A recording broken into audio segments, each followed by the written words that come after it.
Now, as a follow-up to that report, President Trump says he's the one calling the shots on the North Korea crisis. And while he does listen to his aides and cabinet members, the ultimate decision lies solely with him. This comes amid signs of disagreement on North Korea policy within the White House, with the president saying the pursuit of dialogue with Pyongyang is a waste of time. Yoo Jun-hee with the details. President Trump has admitted his views on North Korea are stronger and tougher than those around him, but made clear he is in charge of making the final decision.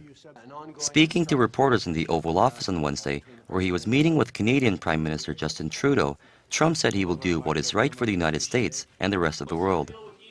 I think I have a little bit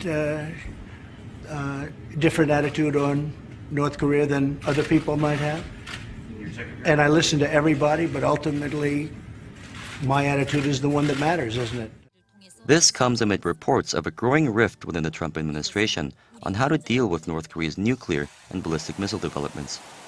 While State Secretary Rex Tillerson and Defense Secretary James Mattis have called for a diplomatic solution while keeping military options in the back pocket, Trump has continually rejected the possibility of reopening talks with Pyongyang. Earlier this month, Trump posted a series of tweets that some say undermined his top diplomat's efforts to negotiate with the Kim Jong-un regime. Soon after, reports emerged that Tillerson had called the president a moron and was considering whether to resign, claims that were later denied by the State Department. NBC News also reported on Wednesday that President Trump had asked for a massive expansion of Washington's nuclear arsenal, a story that Pentagon Chief Mattis has described as absolutely false and irresponsible. Trump blasted the media outlet on Twitter and threatened to revoke its broadcasting license if it continues to propagate fake news. There was a lot of coverage of your phrase, they would report it in the media, cryptic phrase, the calm before the storm. It seemed related to Rocket Man, his term,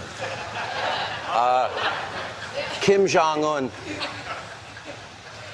In terms of him having ICBM capability, nuclear capability, firing missiles over Japan, our ally, threatening Guam, and potentially maybe being able to reach the United States, continental United States, with a nuclear weapon. At some point, this is going to come to a head. What was the calm before the storm? We can't let this to go on. We just can't. Now, you can say what you want. This should have been handled 25 years ago. It should have been handled 20 years ago and 10 years ago and 5 years ago. It should have been handled by numerous, not just Obama, but certainly President Obama should have taken care of it. Now it's at a point where it's very, very far advanced. Something has to be done. We can't allow this to happen. Now, China's been very helpful, I think, who knows? They seem to be very helpful. They cut off banking to North Korea. That's something they've never done before. They've cut down, way down on the fuel, and a lot of other things. We're going to see what happens. But we cannot allow this to happen. This should have been taken care of long ago. Clinton gave them billions of dollars, gave them lots of other things, and before the contract, the ink was dry on the contract, they were already starting again with the missiles and with the nuclear, frankly. So we are in a position, look, we're very strong. I'm building up the military like nobody's ever seen. We're close to $800 billion in spending. Sean, I don't know if you know, but our military was totally, really depleted. You look around and you see what's going on. You take a look at what we're buying right now with the jet fighters and all of the equipment we're buying. And, it's two things, really. It is jobs, and that's far less important. But we build the greatest military equipment in the world. We have missiles that can knock out a missile in the air 97% of the time. And if you send two of them, it's going to get knocked out. Is it fair to say if he keeps firing missiles, that's going to end? Well, I don't want to say anything. You don't want to I'm just telling you, I don't want to talk about it because, all these people, they talk. I remember with Mosul, and I use this all the time with Mosul. We are going to be attacking Mosul in 4 months. We're attacking Mosul in 3 months. I say, why do they keep saying it? Attack, do it, or don't do it, or whatever. But they kept talking about it. And by the way, it turned out to be hell on wheels. It was hard because they were so totally prepared. And I'm not saying I'm doing anything, and I'm not saying I'm not.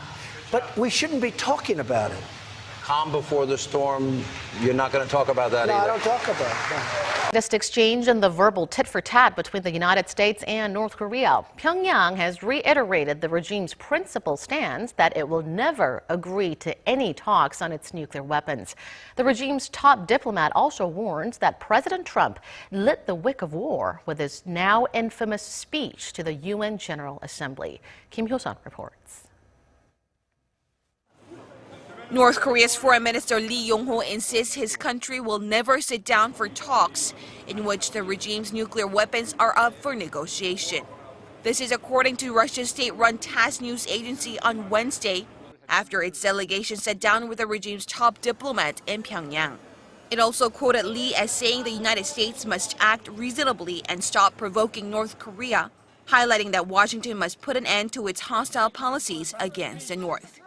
Lee also said President Trump had, quote, lit the wick of war with North Korea, referring to his address at the UN General Assembly last month, during which he said the United States would totally destroy Pyongyang if necessary.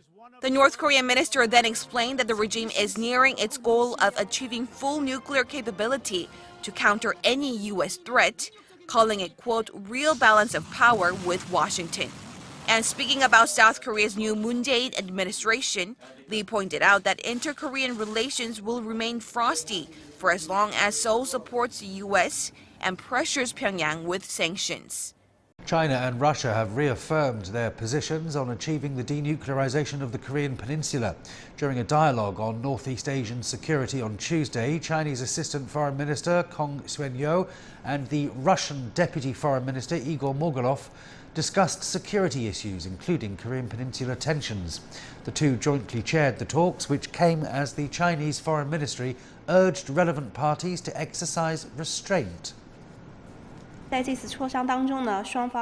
two sides are highly concerned about the current situation on the Korean Peninsula and have agreed that parties involved in the Korean Peninsula issue should exercise restraint, should refrain from any moves that may aggravate tensions, and should safeguard peace and stability in the region.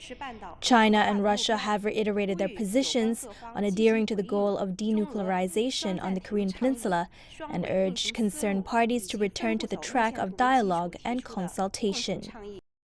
USS Theodore Roosevelt departed its home port, San Diego, to the Western Pacific last week. The aircraft carrier will deploy to assist the 7th and 5th Navy fleets, according to the Pacific Command. The South Korean media believes the Roosevelt will deploy to the Korean Peninsula in a move to increase pressure on Kim Jong-un. The USS Ronald Reagan is already operating in the Korean and Japanese waters. Meanwhile, on Tuesday, the U.S. Air Force B-1 bombers took part in missile launch drills off the coast of South Korea. The bombers were accompanied by jet fighters from the South Korean Air Force.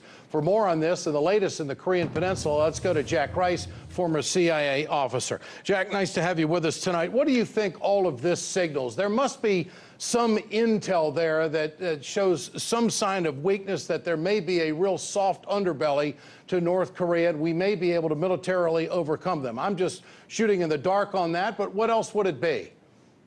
Well, I think the real issue right now, Ed, is to try to establish that the Americans work closely with the South Koreans and with the Japanese. If you look at a lot of what they're working on right now, they're working in tandem to try to establish that this is a very close relationship that cannot be split to pieces. The problem with the North Koreans is they have massive numbers of conventional weapons that have been distributed across the DMZ, let alone the number of nukes. And at this point, all intelligence officials are saying one simple thing: you can't take out everything. And the fear is if you get 20%, that gives them 80. And you can go down the mathematical list here. That's the fear right now.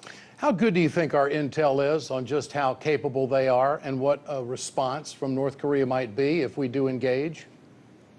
I think it's marginally good. I don't think it's necessarily fantastic. A lot of the old intelligence we had involves the conventional forces. The real problem is keeping up with the movement of the nukes. The nukes are not stable pieces. They're not simply locked into one specific spot. They can be moved around. The other concern that they have right now, meaning the West, the Americans, is the North Korean Special Forces, their ability to infiltrate into Seoul and elsewhere, and the havoc that they could create in that region. And it's hard to track them. They're very good at what they do. They're very tough, and the West knows that. So that's a concern as well. Well, everyone talks about diplomacy, but nobody talks about a real solution. What would be a solution? I mean, this guy's not going to give up his nuclear capability. So what's the end game here? No one talks about solutions or a possible end game. It's all military talk and threatening and rhetoric back and forth. What do you see? Ed, you're so right on this one. I mean, we can turn around and pound our chests and talk about this issue, but threatening Kim Jong-un with death is not going to resolve anything. Kim Jong-un is not going to give up his nuclear weapons. He will fight to the absolute end. I mean, a perfect example is, why would he negotiate with the West when right now President Trump is talking about blowing the Iran deal apart? If you find as you're exposing Iran, the North Koreans are saying, why would I negotiate with the Americans right now? That is one simple example of many.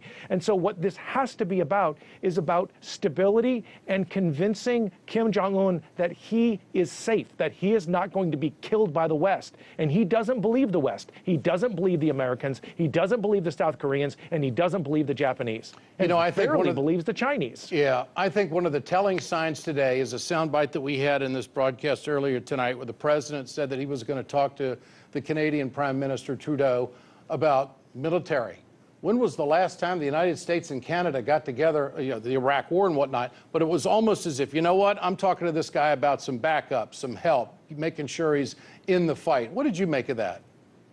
Yeah, I saw the same thing, and I was thinking that very same issue. It's about the going on the offensive, and that's trying to convince the rest of the world to stand with the Americans. I think it is important that the Americans can't go alone in these various operations around the world. This has to be collective, and you got to go to all of the players involved and pull them into the room. If it's just you, you're the only one carrying the water, and that just does not work in this situation. You can't go one-on-one with the North Koreans. It's about everybody else in the room. Everybody else has to be involved. There's no other way. Jack Rice, always a pleasure. Great to have you with us tonight. Thank you.